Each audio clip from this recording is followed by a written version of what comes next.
जिन्हें हम भूलना चाहे वो अक्सर याद आते हैं. जिन्हें हम भूलना चाहे वो अक्सर యాద్ ఆతే హై. ఈ హిందీ పాట గాయకుడు ముఖేష్ పాడింది. చాలా మంది వినే ఉంటారు. దీని అర్థం ఏమిటో మీకు తెలుసు. మనం ఎవరినైతే మరిచిపోవాలనుకుంటున్నామో వారు మళ్ళీ మళ్ళీ గుర్తుకొస్తారు అని దాని అర్థం. జిన్హే హమ్ భూలునా చాహే ఓ అక్సర్ యాద్ ఆతే హై. ఈ విషయం ఎందుకు గుర్తొచ్చింది అంటే తొలి ప్రధాని నెహ్రూను ఇప్పుడున్న ప్రస్తుత ప్రధాని మోడీ అనేక సార్లు అనేక చోట్ల జపిస్తూనే ఉంటారు. అసలైతే ఆర్ఎస్ఎస్ బీజేపీ సిద్ధాంతపరంగా నెహ్రూను మాట ఎత్తకూడదు, నెహ్రూ యొక్క గొప్పతనాన్ని శ్లాఘించకూడదు. అందుకే తక్కువ చేసి మాట్లాడదామని శతవిధాలా ప్రయత్నిస్తూ ఉంటారు. కానీ ఎక్కడికక్కడ ఫెయిల్ అయిపోతుంటారు. ఉదాహరణకు చూడండి, రాజ్యాంగం ఏర్పడి 75 ఏళ్లైన సందర్భంలో ప్రస్తుత ప్రధాని మోడీజీ మాట్లాడుతూ నెహ్రూ పేరు 10 సార్లు ప్రస్తావించారు. అలాగే సింధూర్ ఆపరేషన్ గురించి ఈ దేశవాసుల్ని ఉద్దేశించి మోడీ మాట్లాడుతూ నెహ్రూ పేరును 14 సార్లు జపించారు. అంటే ఎవరి పేరైతే మరవాలనుకుంటారో వారి పేరు మరవలేకపోతున్నారు. జిన్హే హమ్ భూలునా చాహే ఓ అక్సర్ యాద్ ఆతే హై. మనం మరవాలనుకున్న వాళ్ళు మళ్ళీ మళ్ళీ గుర్తుకొస్తూ ఉంటారు అని దాని అర్థం. ఈ లెక్కలు ఎట్లా తెలుసు? 10 సార్లు 14 సార్లు ఆయన ఉపన్యాసంలో నెహ్రూ పేరు తలచారు, ప్రస్తావించారు అని ఎట్లా తెలుసు అంటే అక్కడ ఒక జాతీయ పార్టీ ఉంది, ఇండియన్ నేషనల్ కాంగ్రెస్. ఆ ఇండియన్ నేషనల్ కాంగ్రెస్ సభ్యులు ఈ మోడీ మాట్లాడుతున్న ఉపన్యాసంలో నెహ్రూని ఎన్నిసార్లు తలుచుకున్నాడు అనేది లెక్కలు తీసి ఈ దేశ ప్రజలకు చెప్పారు. ఫలానప్పుడు 14 సార్లు, ఫలాని సమయంలో 10 సార్లు, ఇట్లా. ఇప్పుడు మనకు కనిపిస్తున్నది ఏమిటి? సామాన్య పౌరులుగా మనకేం కనిపిస్తుంది?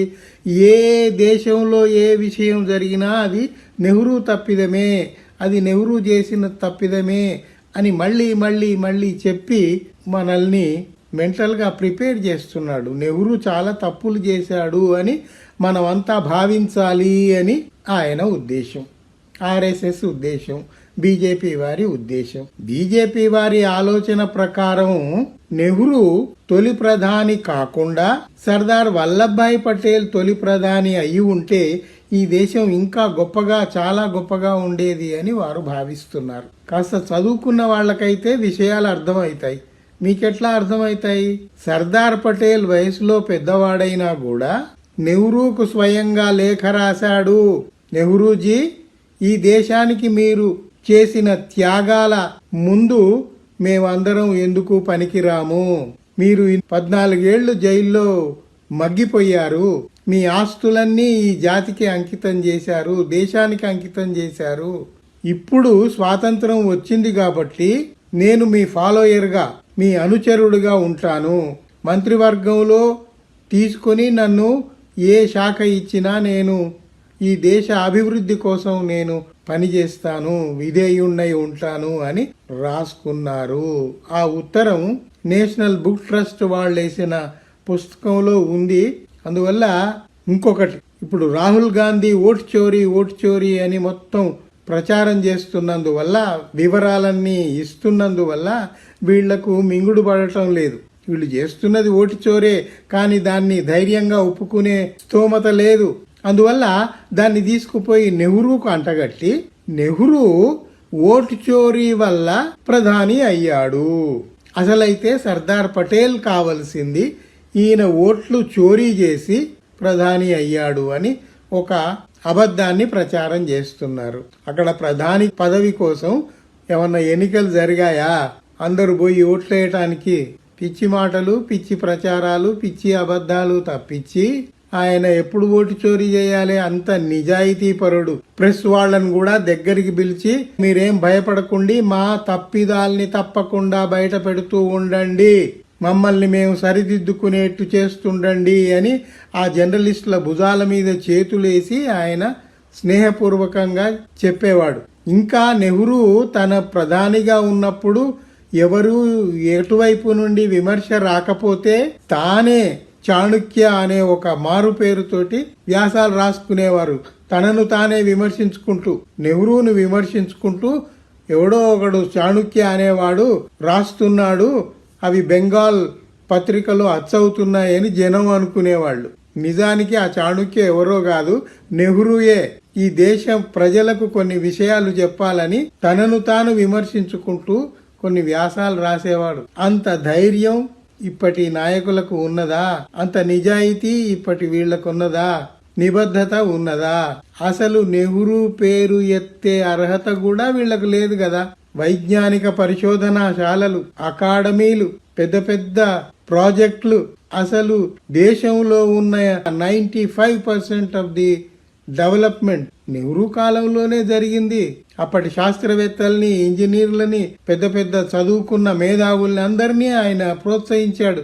ఆ విషయం తెలుసుకోవాలి. చదువుకున్న వాడి దృక్పథం వేరే ఉంటుంది, చదువురాని వాడి అవగాహన అలాగే ఉంటుంది. మరొక విషయం, నెహ్రూ యొక్క దార్శనికత ఎంతటిదంటే ప్రపంచ దేశాలలో ఎక్కడ ఏ సమస్య వచ్చినా కూడా ఆయా దేశాల నేతలు నెహ్రూకు ఫోన్ చేసి విషయం వివరించి సలహాలు అడిగేవారు. అందువల్ల ఈ దేశం విశ్వగురువు ఎప్పుడో బుద్ధుడి కాలంలోనే అయింది.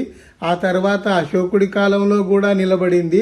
బౌద్ధ విశ్వవిద్యాలయాలు ప్రపంచానికి విద్యను అందించాయి. స్వాతంత్రం లభించిన తర్వాత నెహ్రూ కాలంలో కూడా ఈ దేశం విశ్వగురువుగా గుర్తింపబడింది. నెహ్రూకు అంత విజ్ఞత, దార్శనికత ఉండేది. ఇప్పుడు ఈ దేశం నుంచి డబ్బులు తీసుకుపోయి విదేశాలలో వెదజల్లి అక్కడ బాజాలు, భజంత్రీలు కొట్టించుకుంటూ మోడీ మోడీ అని అర్పించుకుంటున్నాడు ఇప్పుడున్న ప్రధాని. ఆ గతి నెహ్రూకి ఎప్పుడు పట్టలేదు. ఆయన విజ్ఞతకు, ఆయన స్టేట్స్మెన్షిప్ కు ప్రపంచం దాసోహమంది. అవన్నీ తెలుసుకున్న వాళ్లకు, చదివిన వాళ్లకు తెలుస్తుంది. ఎంతమంది హిస్టోరియన్స్, భారతీయ చరిత్రకారులే కాదు, విదేశాలలో ఉన్న వాళ్ళు కూడా నెహ్రూ యొక్క గొప్పతనాన్ని శ్లాఘిస్తూ రాసి పెట్టారు. కాస్త పుస్తకాలు వెతికి చదువుకుంటే అర్థమవుతుంది. చదువులు లేని నాయకులు డబ్బులు ఖర్చు పెట్టి అక్రమ మార్గంలో ఎన్నికై వచ్చి ఈ దేశ ప్రజల్ని పీడించుకుంటూ ఉంటున్న ఈ ప్రభుత్వం ఆలోచించుకోవాల్సిన అవసరం ఉంది. ప్రతిరోజు 600 మంది ఈ దేశ పౌరసత్వాన్ని వదిలేసి విదేశాలలో పోయి అక్కడ స్థిరపడుతున్నారు. మీకు అది సిగ్గుచేటుగా లేదా?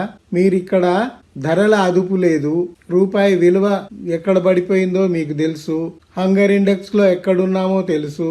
ఇవన్నీ ఇలా ఉండగా ఇప్పుడు బీజేపీ నాయకులే అవినీతిలో దొరికిపోతున్నారు, బాంబు పేలుళ్ల కేసులో దొరికిపోతున్నారు, సెక్స్ స్కామ్లలో దొరికిపోతున్నారు. గుట్టలు బ్లాక్ మనీ అంతా వాళ్ళ దగ్గర నుంచే దొరుకుతుంది. కానీ బాహాటంగా ఈ ఛానళ్లు, పత్రికలు రాయలేకపోతున్నాయి. ఎందుకంటే వాళ్ళందరినీ ఈ ప్రభుత్వం కొనేసింది. అందువల్ల మీడియా అంతా ప్రభుత్వానికి భజనలు చేస్తూ ఉన్నారు. కానీ ఇది ఎంతో కాలం సాగదు కదా, ఎంతో కాలం సాగదు. జనం ఆలోచిస్తున్నారు. ఇంకా విచిత్రమైన అపవాదులు. జేఎన్యు, న్యూఢిల్లీలో ఉన్న జవహర్లాల్ నెహ్రూ యూనివర్సిటీ, దాన్ని వ్యంగ్యంగా జహంగీర్ నేషనల్ యూనివర్సిటీ అని పేరు పెట్టి తిడుతున్నారు. అసలు ఆ జవహర్లాల్ నెహ్రూ పేరు ఉచ్చరించటానికి కూడా వీళ్ళకి అర్హతే లేదు కదా. అట్లాంటిది అవాకులు చెవాకులు మాట్లాడి అక్కడ నెహ్రూను తగ్గించటం జరగట్లేదు.